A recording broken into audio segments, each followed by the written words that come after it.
윤하. 안녕하세요, 동희쌤입니다.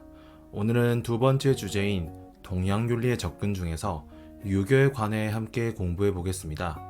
우리나라가 유교 문화권인 만큼 어쩐지 우리에게 친숙한 사상이 유교인 것 같습니다. 실제와 외부 세계 이해, 즉 형이상학에서 출발한 서양 사상과는 달리 동양 사상은 내면의 수양을 바탕으로 외부 세계로 확장하여 외연을 넓혀가려고 시도합니다. 즉, 나는 누구인가? 나는 어떻게 살아가야 하는가? 와 같은 인식을 바탕으로 수양론과 정치, 사회, 사상 등으로 적용시켜 나가는 게 동양 사상입니다. 유교는 공자의 가르침을 바탕으로 후대의 제자들이 체계적으로 정립한 사상입니다. 유교는 올바른 정치란 무엇인가? 라는 질문을 핵심으로 삼고 있습니다. 이는 당시의 혼란스러운 시대상을 반영한 것입니다. 공자가 살던 시대를 통틀어서 춘추 전국시대라고 합니다. 이 시기는 수많은 나라가 존재하며 끊임없이 전쟁을 벌였던 아주 혼란스러운 시대였습니다. 황하 문명의 철기 문화가 발달함에 따라 각 군주들은 주도권을 잡아 하나의 통일 왕국을 만들고자 했습니다. 이 과정에서 여러 사상가들은 자신의 사상으로 천하를 통일하려는 야망을 품고 군주들에게 선택받고자 각자의 학파를 만들고 끊임없이 논쟁을 이어갔습니다. 이들을 가리켜서 제자백가라고 합니다. 제자백가에는 공자를 비롯한 유교도 포함이 되고 이어서 소개할 묵가, 법가, 도가 역시 다 포함이 됩니다. 의외로 이 시기에 처음으로 중국 대륙을 통일하도록 이끌었던 사상은 유교가 아니라 법가였습니다. 상과 벌을 통한 강력한 법으로 국가를 통치하는 법가가 아무래도 혼란스러운 시대를 종결시키기에 알맞았던 것이겠지요. 그러나 무력으로 통일한 나라는 오래가지 않아 붕괴되었습니다. 뒤이어 짧은 혼란 끝에 한나라가 등장하였고 한나라는 진시황이 저지른 여러 만행을 수습하는 데 집중했습니다. 최초의 중국 황제인 진시황은 왕권을 강화하기 위해서 유교 경전을 불태우고 사상가들을 산채로 땅에 묻어버렸습니다. 아무래도 유교 사상가들은 법가식 통치 방법을 달가워하지 않았을 것이고 그에 대한 유교 사상가들의 반발을 잠재우기 위한 진시황의 극단적인 수단이었을 것입니다. 한나라에 이르러서는 안정된 통일 왕조를 유지하기 위해 더 이상 강력한 법만으로는 부족하다고 느끼게 되었습니다. 그들은 유교에서 강조한 덕치를 통해 사회 혼란을 최소화하고자 하였고 교육을 강조하며 국가의 번영을 지향했습니다. 과거 시험과 같은 국가적인 일제고사도 유교 문화의 부산물이라고 볼 수 있습니다. 그로 인해 발달한 학문 풍조를 훈고학이라고 합니다. 훈고학은 그간 소실되었던 유교 경전을 다시 복원하고 정리하면서 새롭게 해석하면서 정통을 세웠습니다. 그리고 그 과정에서 공자와 맹자 사상을 으뜸으로 세움으로써 유교 사상은 사실상 공맹사상이라고 할 수 있을 만큼 확고해졌습니다. 이렇게 안정된 통일 왕조가 계속 지속되면서 유교적인 전통은 공고해졌고 후대의 송나라에 들어서 공맹사상의 우주론을 결합시킨 성리학이 등장하게 되면서 동아시아권 문화의 절대적인 통치 이념이 되었습니다. 여기까지가 유교가 발전해온 개괄적인 흐름입니다. 그리고 공자와 맹자처럼 자가 들어간 것은 성현들을 리스펙한다는 의미로 사용되는 것입니다. 그러니까 이때의 자는 선생님이라고 하는 뜻이지요. 공자의 본명은 공구, 맹자의 본명은 맹가인데 그냥 이런 게 있구나 하고 이해하면 되고 우리는 그저 편의상 공자, 맹자라고 부르면 되겠습니다. 선생님이 생각하기에 공자에서 가장 혁신적으로 보이는 개념은 공자가 바로 중국 최초의 선생님이라는 것입니다. 고대 사회에서의 배움은 일종의 특권이었습니다. 지금이야 의무교육을 강조하지만 당시에는 귀족들이 알고 있는 지식과 여러 정보들을 후손들에게 대물림하기 위한 수단이 바로 교육이었던 것입니다. 그러나 공자는 이를 거부하고 신분에 상관없이 모든 사람에게 평등하게 가르침을 주었습니다. 심지어 천민, 범죄자, 살인마에게도 가르침을 주었다고 합니다. 그로 인한 제자가 약 3,000명에 달한다고 합니다. 단, 어느 정도의 강의로는 받았다고 하는데 이는 공자의 가르침 중 하나인 예와도 관련이 있습니다. 즉, 배움은 공짜가 아니며 배움에 임하는 진심과 정성 어린 태도를 강조했던 것이지요. 기록에 따르면 공자는 어려운 집안에서 태어나 온갖 꾸준히 일을 하면서 자랐다고 합니다. 그리 높은 벼슬 자리에 오르지도 못해 결국 유랑 생활을 하다가 고향인 노나라로 돌아왔다고 합니다. 인간다움을 강조하는 그의 사상은 혼란스러운 춘추 전국시대에 그다지 설득력이 없었고 때로는 수많은 사람들에게 비웃음을 사기도 했습니다. 그러나 그는 결코 포기하지 않았고 인과 예를 끊임없이 강조해 왔습니다. 결국 공자의 제자들에 의해 유교는 동아시아 문화를 지배하게 이르렀던 것입니다. 흔히 공자의 저서로 알려져 있는 논어는 시는 공자가 직접 저술한 책은 아닙니다. 공자는 가르침을 직접 글로 남기지 않았습니다. 논어는 공자의 가르침을 제자들이 모여서 공저한 일종의 강의록과 유사한 형태입니다. 그래서 논어를 살펴보면 항상 첫 구절이 자왈이라고 되어 있는데 이는 공자 선생님께서 말씀하셨다라고 해석할 수 있겠습니다. 논어는 간단하게 읽어보면 어렵지 않아 보이지만 맥락 없이 어떤 구절이 나와 있고 그에 대한 대담이 줄을 이루기에 사실상 주석서나 해설서 없이는 혼자서 독파하는 것은 무척 어렵습니다. 혹여나 논어를 읽어보고 싶으시다면 제가 추천하는 논어의 판본은 민음사에서 나온 동양고전연구의 역주의 논어입니다. 논어에서 다루고 있는 한자들의 음력이 되어 있어서 논어의 핵심 키워드를 볼 수 있고 그에 대한 해제와 해설, 설명도 충실해서 여러모로 추천하는 판본입니다.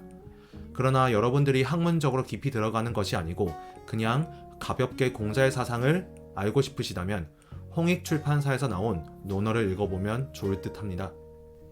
공자의 사상을 한마디로 요약하자면 인의 강조라고 할 수 있겠습니다.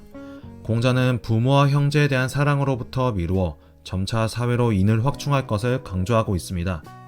인은 공자가 여러 가지로 설명해서 한마디로 정의하긴 어렵지만 한마디로 굳이 정의해보자면 하늘로부터 부여받은 인간 내면의 보편적인 도덕성이라고 정의할 수 있겠습니다. 고대 중국인들은 하늘이 천지를 운행했고 인간에게 본성을 부여했다고 보는 경천사상을 지녔습니다. 공자도 경천사상에 따라서 길흉화복을 주재하는 하늘에 따라서 도덕적으로 살아갈 것을 강조했던 것입니다. 구체적으로 이는 부모님과 형제 자매 및 어른들을 섬기는 효, 그리고 재, 그리고 자신뿐만 아니라 다른 사람에게도 충실함을 다하는 충, 그리고 자기 마음에 미루어서 다른 사람의 마음을 헤아려 보는 서, 이렇게 효제 충서의 실천 덕목과 실천 방법으로 이야기될 수도 있습니다. 자기를 이겨내고 예로 돌아가는 것이 인이다. 하루만이라도 자기를 이겨내고 예로 돌아가면 천하가 인에 귀의할 것이다. 이는 극기복례라고 하여 공자가 강조하는 대표적인 인의 실천 방법이라고 할 수 있겠습니다. 아무리 내면적인 도덕성, 인이 잘 갖추어져 있더라도 이를 적절하게 표현하지 않으면 의미가 없을 것입니다. 가령 내가 어떤 학생을 너무 좋아하는데 이러한 생각과는 달리 그 학생을 볼 때마다 따귀를 때리면 그 학생은 자기를 미워하는 줄 알 것입니다. 따라서 이는 어떠한 형식을 토대로 잘 실천되어야 하는데 그러한 형식을 바로 예라고 합니다. 예는 인에 따라서 실천되어야 하기에 인을 본질로 삼고 있고 인은 예를 통해서 현실에 드러납니다. 따라서 인과 예는 뗄래야 뗄 수 없는 관계라고 볼 수 있겠습니다. 예가 아니면 보지 말고, 예가 아니면 듣지 말며, 예가 아니면 말하지 말고, 예가 아니면 움직이지 말아야 한다. 예를 강조하는 공자님의 말씀이었습니다. 앞서 설명했듯이 유교 사상은 내면의 수양을 통해서 정치 사회 원리에 적용하려고 시도합니다. 공자는 통치의 정당성은 도덕성으로부터 유래한다고 파악하고 인을 바탕으로 예를 꾸준히 실천하면서 끊임없이 자신을 수양하는 군자를 이상적인 인간상으로 제시하고 있습니다.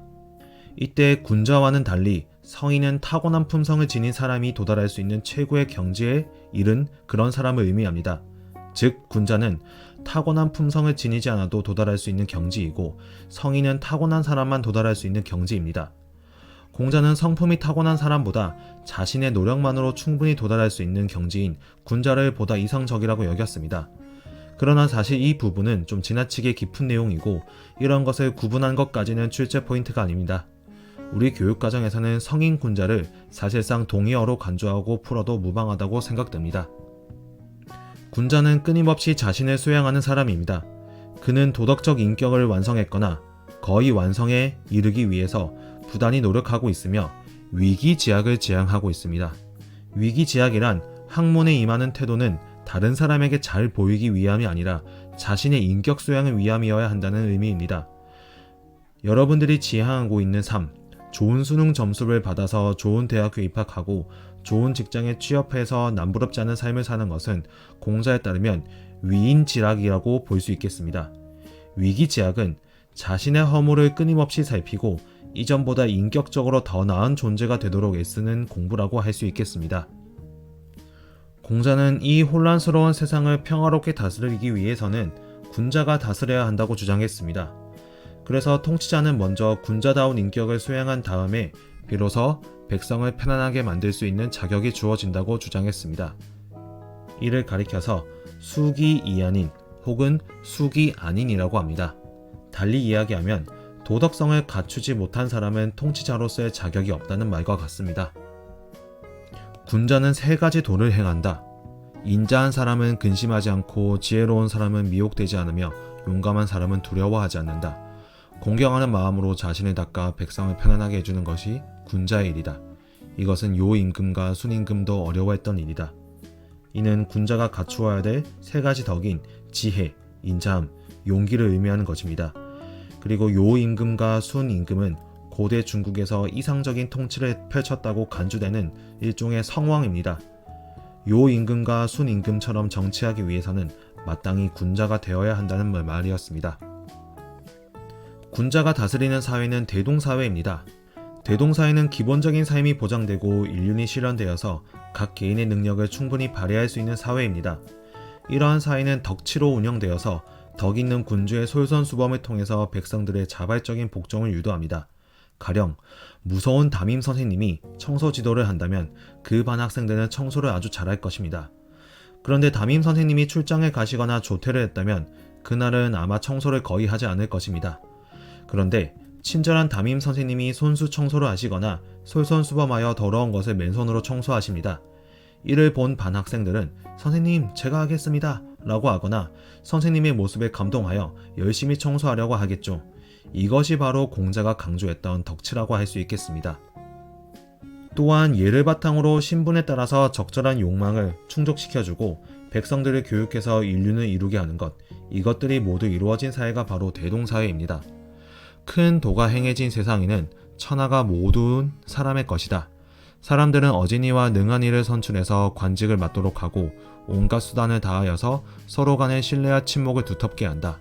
그러므로 사람들은 각자의 부모만을 부모로 섬기지 않고 자기 자식만을 자식으로 여기지 않는다. 사실 이 구절은 조금 이상하게 느껴지기도 합니다. 실제로 수업을 하면서 선생님의 여러 제자들이 이거 진짜로 공자 사상 맞냐고 질문을 하기도 했습니다. 제가 보기에도 이 구절은 뭔가 공자 혹은 유교 사상으로 보기엔 약간 이질적으로 느껴지긴 합니다. 조심스럽게 사견을 붙이자면 후대의 유교학자들이나 공자의 제자들이 대동사회를 정리하는 과정에서 다른 여러 사상들의 내용이 합쳐진 것이 아닐까, 그래서 약간 이질적인 느낌이 난 게 아닐까 라는 생각을 해봤습니다. 아무튼 이런 내용을 궁금해하는 것은 전문학자들이 연구하는 것이므로 여러분들은 그냥 그렇군 하고 넘어가면 되겠습니다. 만약에 공자의 대동사회를 출제한다면 거의 대부분 방금 읽었던 인용문 내용이 출제되기 때문에 해당 내용을 눈에 충분히 익혀놓는 것이 좋을 것 같습니다. 다음으로는 맹자의 사상에 관해 함께 공부해 보겠습니다. 흔히 맹자는 공자의 제자라고 알려져 있지만 공자가 죽은 뒤 100년이 넘어서 태어난 사람이므로 공자로부터 직접 배우진 못했습니다. 다만 공자와 그 제자들의 저서와 사상을 접하고 깊이 감명받아 스스로 제자라고 칭했던 것입니다. 맹자와 관련된 일화 중 가장 유명한 것으로 맹모 삼천지교가 있습니다. 맹자의 어머니가 맹자의 교육을 위해 이사를 3번이나 갔다는 이야기지요. 맹자가 어릴 때 아버지가 돌아가셨습니다. 요즘에도 편모 가정으로서 아이를 키우는 게 쉽지 않은데 고대 사회에는 더욱 힘들었겠지요. 그럼에도 불구하고 맹자의 어머니는 맹자를 잘 키워보기 위해서 부단히 노력했습니다. 당시 맹자의 집은 묘지 근처에 있었다는데 이런 맹자는 곡설이와 매장을 따라 있다고 합니다. 이에 맹자의 어머니는 시장으로 이사를 갔지만 맹자는 금세 장사, 흥정 등을 따라하면서 놀았다고 합니다. 마지막으로 이사를 간 곳은 학교로 여러가지 예법을 기동량 삼아 놀듯이 공부하며 학업에 정진했다고 합니다. 맹자의 어머니는 그제서야 만족을 하고 정착을 했다는 일화입니다. 사실 이 이야기의 진위 여부가 의심되어서 후대에 덧붙여진 일화라는 말도 있지만 이 이야기만큼 맹자의 사상을 잘 드러내는 말은 찾아보기 힘듭니다. 왜냐하면 맹자는 성선설을 주장하며 인간의 본성이 선함에도 불구하고 악을 저지르는 이유가 바로 자신을 둘러싼 주변 환경에 있다고 강조했기 때문입니다. 맹자는 어느 누구를 만나도 당당함을 보유한 사람이었습니다. 스스로 이를 가리켜 호연직이라고 칭하기도 했습니다. 그는 당대의 수많은 위정자들과의 만남에도 전혀 기죽지 않고 스스로 옳다고 생각하는 의견을 과감히 피력했고 때로는 꾸짖기도 했습니다. 맹자는 민심을 얻지 못한 통치자는 통치자의 자격이 없어 민중들이 합심하여 끌어내릴 수 있다는 역성혁명이라는 주장을 했습니다.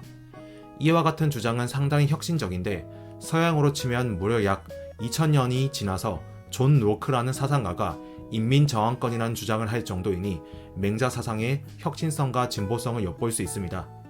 개인적으로는 이러한 맹자의 사상이 지속적으로 계승이 되고 재해석되어서 발전되어 왔다면 동양식 민주주의가 꽃을 피우지 않았을까 하는 아쉬움이 조금 남습니다. 유교는 공자로부터 시작했지만 맹자에 의해서 집대성되고 완성됩니다.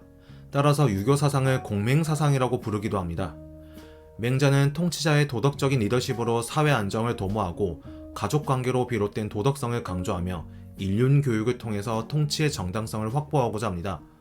공자가 강조한 대동사회는 맹자에 이르러서는 왕도 정치라는 사상으로 사실상 완성이 됩니다. 왕도 정치와 관련된 내용은 나중에 차차 다뤄보도록 하겠습니다. 우선 우리는 맹자의 사상과 관련된 여러 내용 중에서 성선설에 집중해서 학습해 보겠습니다. 좀 더 심화된 내용은 다른 단원 혹은 하반기의 윤리화 사상 시간에 알아보도록 하겠습니다. 제가 가지고 있는 맹자 중에서 추천하는 판본은 논어와 마찬가지로 동양고전 연구의 역주 버전인데 이 역시 학문적으로 깊이 접근하는 것이 아니라 가볍게 읽고 싶으시다면 홍익출판사의 맹자를 추천합니다. 맹자에 따르면 인간은 선천적으로 다른 사람의 불행을 마음 편하게 넘기지 못하는 마음인 불인지심을 지닌다라고 합니다. 성선, 공자를 계승한 사상가답게 맹자는 경천사상의 근거에서 모든 사람은 자신의 내면의 하늘을 소유하고 있으므로 수양을 통해서 하늘과 하나가 될 수 있다는 천인합의를 주장합니다. 그런데 이 주장은 조금 이상해 보입니다. 인간의 본성이 하늘이자 마냥 선하기만 한다면 도대체 우리가 지금까지 살면서 보았던 수많은 악과 나쁜 것들은 무엇일까요? 맹자는 이것을 외적인 환경과 감각적인 욕구로 설명하고 있습니다. 즉, 선한 본성을 지녔더라도 주변 환경이 온전하지 않거나 감각적 욕구를 이기지 못한다면 선한 본성이 가리워질 수 있다는 것입니다. 하지만 아무리 환경과 욕구가 우리를 지배하더라도 완전히 선한 본성을 잃어버리진 않습니다. 왜냐하면 우리는 선천적으로 보편적인 도덕적 감정인 사단을 지니고 있기 때문입니다. 따라서 맹자가 강조하는 수양의 핵심은 이러한 선천적으로 타고난 도덕적 감정인 사단의 확충으로 우리는 이러한 사단의 확충을 통해서 사덕이라는 선한 본성을 온전하게 회복할 수 있게 됩니다.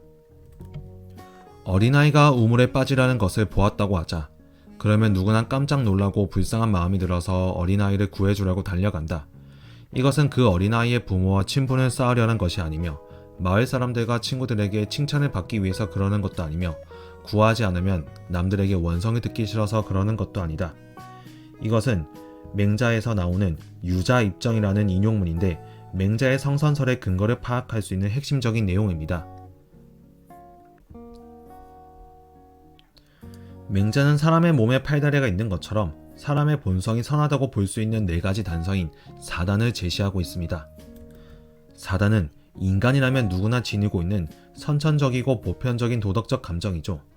먼저 측은지심은 다른 사람을 측은하게 여기는 마음입니다. 우리는 어려운 사람들을 보면은 도덕 시간이나 수업 시간에 따로 배우지 않더라도 그런 사람들이 안타깝다고 여기는 마음이 있습니다.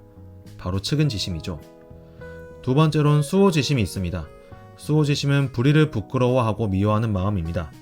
만약에 누군가가 약한 학생을 괴롭히고 있다면 나는 그 약한 학생과 그다지 친분이 없더라도 저건 좀 아닌데 하면서 말리려고 하는 마음이 생깁니다. 그것이 바로 수호지심입니다. 세 번째로는 사양지심이 있습니다. 사양지심은 다른 사람을 공경하고 양보하는 마음입니다. 우리가 명절에 세배를 드리면 어른들은 그에 대한 화답으로 용돈을 주십니다. 근데 여러분들은 당연히 용돈을 받을 줄 알고 있으면서도 심지어 인터넷 쇼핑몰에서 장바구니를 이미 담아 놓았음에도 불구하고 어른들이 용돈을 주시려고 할 때 갑자기 뭔가 좀 미안하고 괜히 예의상 한번 거절하기도 합니다. 바로 그것이 사양지심입니다. 마지막으로 12지심은 옳고 그름을 판단하는 마음입니다. 인간이라면 누구나 이런 맞고 틀리고를 판단하는 선천적인 앓을 지닌다는 것입니다. 이러한 측은지심, 수호지심, 사양지심, 12지심 4가지 단서가 각각 수양을 통해 확충이 된다면 인, 의, 예, 지의 4덕으로 완성될 수 있습니다. 위에 있는 그림을 참고하면 더욱 이해가 쉬울 것입니다. 4덕도 마찬가지로 인간에게 선천적으로 내재하는 선한 도덕적 본성입니다. 앞서 설명했듯이 이러한 4덕은 외적인 환경과 감각적인 욕구로 인해서 잠시 가리워질 수 있습니다. 따라서 우리에게 지니고 있는 도덕적 감정인 사단을 수양을 통해서 확충함으로써 인, 의, 예, 지라는 4가지 덕으로서 완전히 드러내는 것이 맹자 수양의 핵심이라고 할 수 있겠습니다.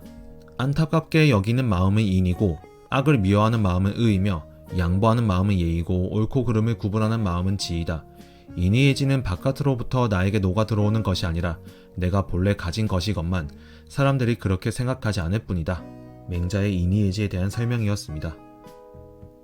여러 번 강조했듯이 인간의 본성은 선하다고 주장합니다. 따라서 우리는 이러한 선한 본성을 잘 유지하고 키워나가기만 하면 더할 것이 없습니다. 이러한 맹자의 수양법을 존심양성이라고 합니다. 선한 마음을 잘 보존하고 선한 본성을 키워나가라는 의미이지요. 존심양성의 핵심은 4단의 확충을 통한 4덕의 실현입니다.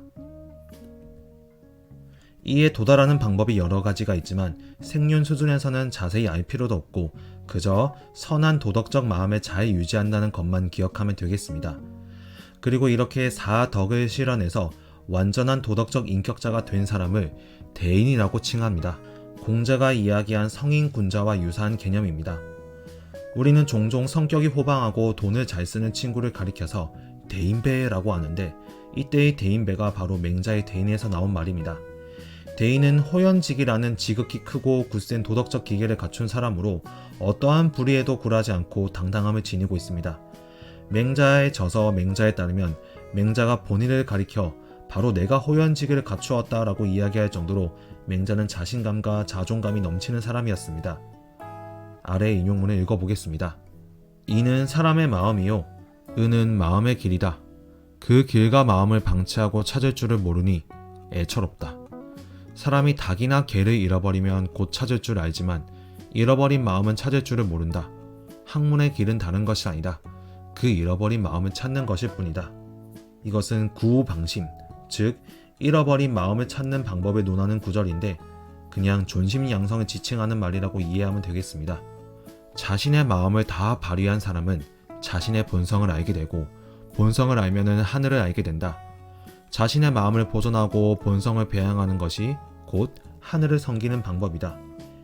인간의 마음이 곧 하늘이기 때문에 존심양성의 수양을 통해서 하늘을 잘 섬길 수 있다는 말이라고 파악하면 되겠습니다. 다음으로 순자의 사상에 관해 알아보겠습니다. 순자는 유교 사상가임에도 불구하고 공자와 맹자와는 달리 조금 특이한 사상을 지니고 있습니다. 그의 사상은 매우 현실주의적이고 어떻게 보면 유교답지 않은 파격적인 주장을 하기도 합니다. 순자 역시 공자의 사상에 기반해서 자신의 논리를 전개하고 있지만 조금 다른 방향으로 해석을 합니다. 가령 인간의 본성은 짐승과 크게 다를 것이 없다고 보는 성악설, 하늘은 우리를 주재하는 것이 아니라 그저 자연현상에 불과하다는 자연천 사상 등 당시 사람들에게 쉽게 이해되기 어려운 주장을 했습니다. 심지어 순자의 제자들이 후에 법가사상가가 되어서 진시황에게 발탁되었고 이런 진시황에 의해서 많은 유학자들이 엄격하게 통제당하고 억압당하면서 심지어는 생매장 당하는 문제가 발생하는 등 여러모로 정통 유가 사상가들에게 좋지 않은 평가를 받으며 한동안 순자의 사상은 이단시되었습니다. 그러나 순자의 저서 순자는 대화록으로 되어 있는 논어와 맹자와는 달리 체계적인 논리를 갖춘 논문의 형식으로 구성되어 있습니다.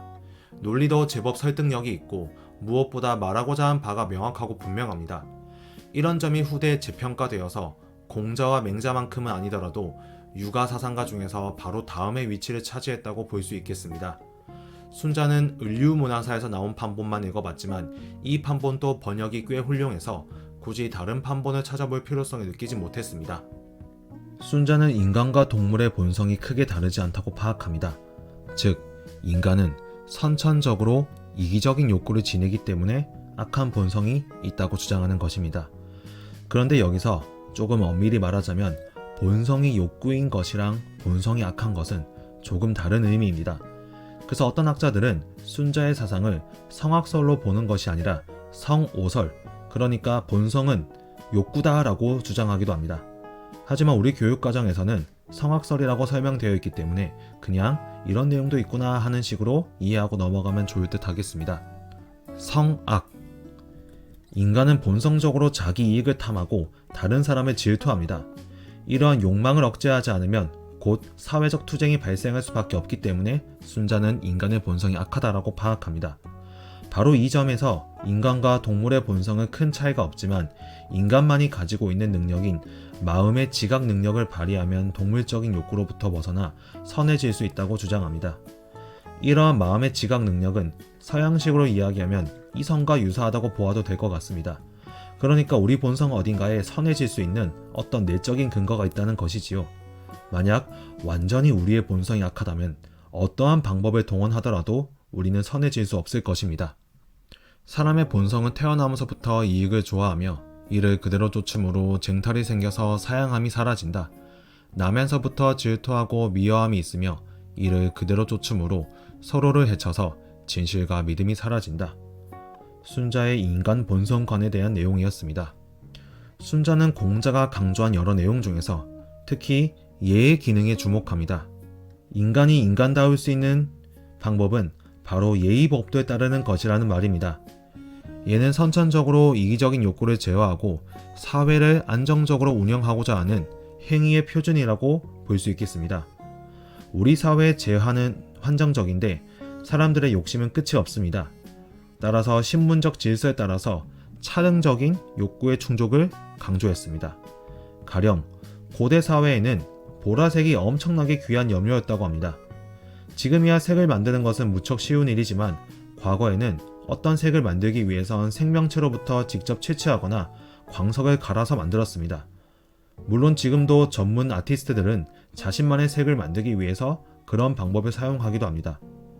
아무튼 보라색을 만들기 위해선 지중해에 살고 있는 바다 고등의 점액에서 그 색을 채취해야 됐는데 약 12,000마리에서 고작 1g만 얻을 수 있었다고 합니다. 그래서 모두가 만약에 보라색을 욕심냈다면 바다 고등은 멸종했을 것입니다. 순자식으로 얘기하자면 바로 이러한 점을 방지하기 위해서 보라색은 왕과 귀족만을 위한 색으로 정하게 되었다라고 설명할 것입니다. 즉, 예의 기능이 바로 이와 같다고 이해하면 되겠습니다. 예를 다른 모든 사람이 따르게 하려면 일종의 권위를 지녀야 합니다. 권위를 지니기 위해선 모두가 동의할 수 있는 사람이 예를 만들어야 할 것입니다. 순자는 이러한 예의 법도를 옛 성왕들이 만들었다라고 주장합니다. 과거에 뛰어난 왕들이 제정했기 때문에 예는 정당성과 권위를 지니고 그에 대해서 마땅히 복종해야 한다는 논리입니다.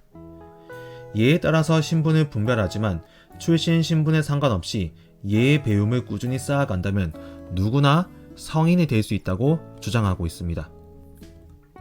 일종의 어느 정도는 개방된 신분사회라는 것이죠.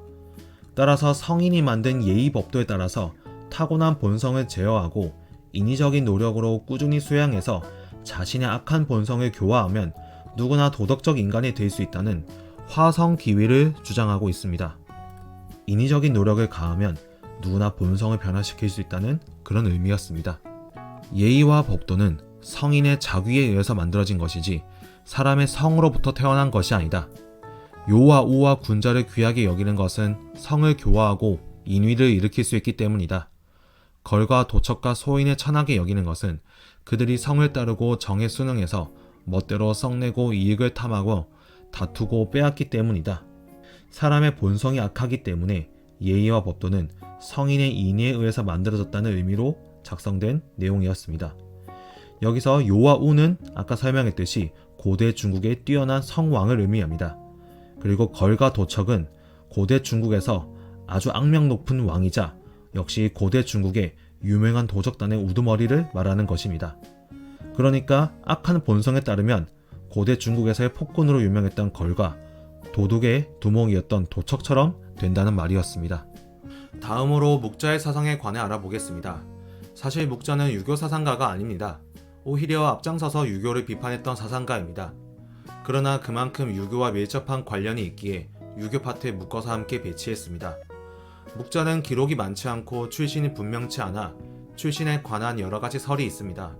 저는 묵자에 관한 여러가지 설 중에서 묵자가 노동자 계층 출신이었다는 주장이 가장 설득력 있다고 생각합니다. 묵자의 이름에서 엿볼 수 있듯이 검은 선생님, 즉 묵자의 피부가 검다는 것입니다. 그의 피부가 검다는 것은 그만큼 햇빛에 많이 노출되어서 피부가 그을려 있다는 의미일 것입니다. 또한 그의 사상은 노동과 이익을 중시하기에 더욱 그가 노동자 계층이었다는 주장이 설득력이 있다고 보입니다. 당시의 묵자 사상의 세가 꽤나 대단했는지 맹자도 묵자를 견제하는 말을 여럿 했습니다. 묵자는 사유재산을 재분배하고 겸해설에 따라 차별 없는 사회를 꿈꾸었습니다. 그의 사상과 유사한 서양 사상은 약 2000년 뒤에야 등장하는 마르크스가 있습니다. 따라서 어떤 학자들은 묵자의 사상을 가리켜서 동양의 마르크스라고 부르기도 합니다. 그러나 묵자의 사상은 지나치게 엄격했습니다. 약간 신비주의적인 면모도 있고 철저한 복종을 요하는 내용도 있었기에 여러 세대에 걸쳐서 대중들의 지지를 받기엔 무리가 있었습니다. 결국 묵자의 사상은 꽤나 오랫동안 잊혀졌다가 20세기에 이르러서 연구가 다시 이루어지고 있는 실정입니다. 저는 을류문화사 판본의 묵자를 보유하고 있습니다. 다른 판본은 읽어보지 못했지만 해설이 명료하고 한문도 음력되어 있어서 여러모로 읽기에 좋았습니다. 묵자는 모든 것을 이익을 근거로 판단합니다. 그의 사상의 핵심은 의리합일과 겸해교리로 요약할 수 있습니다. 즉, 옳음과 이익은 하나이며 서로 사랑하는 것이 서로 이익이 된다는 주장입니다. 모든 것은 반드시 국가와 백성들의 이익이 돼야만 가치가 있습니다. 따라서 평소 일상에서 전략하면서 검소한 생활을 영위하고 낭비되는 것이 없는지 살펴야 합니다. 바로 이러한 관점에서 유교의 예법을 강력하게 비판합니다. 유교가 강조하고 있는 여러가지 문화는 백성들의 이익에 부합하지 않는다는 내용이지요. 가령 유교는 부모님이 돌아가시면 3년상을 지낸다고 합니다. 부모님이 묻힌 묘소 옆에 초막을 짓고 무려 3년 동안이나 묘소를 돌보는 것이지요.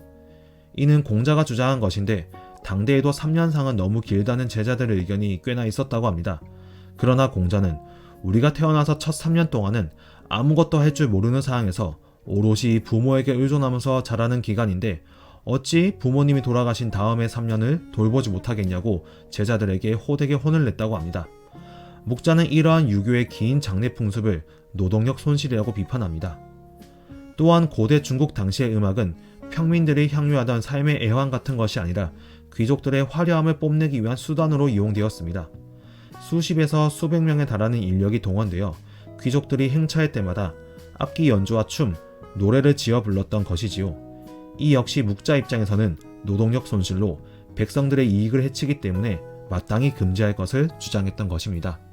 어진 사람이 해야 할 일은 반드시 천하의 이익을 도모하고 천하의 폐해를 제거하도록 힘써 구하는 것이니 장차 그것으로서 천하의 법을 세워 사람들에게 이익이 되게 하는 일이면 하고 사람들에게 이익이 되지 않는 일이면 하지 않는다. 효제 충설을 강조하는 유교의 인과는 달리 묵자가 추구하는 이는 천하의 이익을 도모하는 것이라는 내용이었습니다. 묵자 사상에서 가장 중요한 개념은 바로 겸해교리입니다. 묵자는 공자의 이는 자기 가족만을 사랑하는 가족이기주의라고 주장합니다. 즉 유교 사상으로 인해서 사회 혼란이 발생했다고 진단하고 있습니다. 따라서 묵자는 친소의 구별 없이 서로 함께 사랑을 나누면 서로에게 이익을 줄 수 있다 라고 주장하면서 나의 가족과 너의 가족을 차별하지 않고 똑같이 대할 것을 강조하고 있습니다. 이에 따라서 묵자는 유교의 이는 차별적인 사랑, 즉 별애라고 비판하고 있습니다. 이때 중요한 점은 유교의 인을 단순하게 차별적인 사랑, 별애라고 평가하는 것은 순전히 묵자의 관점이라는 것입니다. 유교에서는 부모에 대한 자연스러운 사랑을 다른 사람에게로 확대할 것을 주장합니다. 즉 유교 입장에서는 이러한 사랑이 전혀 차별적이지 않다는 것입니다. 아무튼 이러한 묵자의 겸해설은 당대 사회의 사람들이 묵자의 사상을 쉽게 받아들이기 어려운 이유 중 하나였을 것입니다. 왜냐하면 당연히 우리 부모님을 우선적으로 사랑하는 것이 인간이라면 더욱 자연스러운 감정이었기 때문이죠. 온 천하로 하여금 모두가 아울러 서로 사랑하게 한다면 나라와 나라는 서로 공격하지 않을 것이고 집안과 집안은 서로 어지럽히지 않을 것이고 도둑들은 없어지고 임금과 신하와 아버지와 자식들은 모두가 효도하고 자유롭게 되어서 곧 천하가 다스려질 것이다. 묵자의 겸해 교리와 관련된 내용이었습니다. 마지막으로 주희 혹은 주자의 사상에 관해 알아보겠습니다. 사실 주희는 윤리학 사상, 성리학 파트에서 자세히 나오는 사상가로 생륜에서는 크게 비중 있게 다루지 않습니다. 실제로 교육과정이 바뀌면서 아직 내용 확립이 분명하게 되지 않은 초창기 시절에 한번 출제되고 다시 나오지 않고 있습니다. 따라서 일단 한번 출제되었기 때문에 가볍게 내용을 살펴보되 자세한 내용은 윤리학 사상 수업에서 설명하도록 하고 지금은 아주 기본적인 내용만 언급하고 넘어가겠습니다. 주희는 맹자의 성선설을 계승해서 도가의 우주론과 불교의 수양론을 결합한 뒤 유교 사상의 외연을 넓혔다고 평가되고 있습니다. 그의 사상은 성리학이라고 하면서 동아시아권의 근대 문화와 사상에 엄청난 영향을 주었습니다. 특히 우리 조선시대의 지배적인 이데올로기가 바로 성리학이지요. 앞서 설명했듯이 맹자의 수양론은 선한 본성을 보존하는 존심양성이었습니다. 마치로 주희의 수양 선한 본성을 잘 유지하고 보존하는 방법이 핵심이었으므로 이를 주희가 거경공리라고 설명합니다. 거경은 마음을 항상 경건하게 유지하는 수양법이고 공리는 만물의 이치를 공부하고 이로부터 공통된 이치를 파악해서 나의 마음에 이르게 하는 수양법입니다. 즉 선한 천리를 보존하고 악한 인욕을 제거해서 존천리 거인욕이라는 수양법으로서 맹자의 존심양성을 조금 더 구체적으로 해설하고 있다고 생각하면 되겠습니다. 그리고 주희는 이러한 수양을 할 때 누가 보던가 보지 않던가 상관없이 항상 자신의 몸과 마음을 바르게 지니라고 하는 신독을 강조하고 있습니다. 앞으로 주희가 다시 생활과 윤리 문제에 출제될 가능성은 조금 낮지만 적어도 생륜에서는 이 정도 내용만 알고 있어도 충분히 주희와 관련된 문제를 풀 수 있을 것입니다. 이로써 생활과 윤리와 관련된 모든 유교 내용을 살펴보았습니다. 조금 더 복잡하고 장황한 것이 유교 사상이지만 생활과 윤리는 실천 윤리학이므로 이론 윤리학적으로 크게 파고들지는 않습니다. 사상가들의 생애와 배경 지식 등을 이해하고 있다면 분명 언젠가 문제를 풀 때 크게 도움이 될 날이 올 것입니다. 교재 내용과 무관하다고 그냥 넘어가거나 허투루 듣지 않고 곰곰이 생각하면서 사상가들의 사상과 그들의 생애를 연결지어 보면 분명 언젠가 큰 도움이 될 것입니다. 그럼 다음 시간에는 불교에 관해서 이야기해 보도록 하겠습니다. 윤바!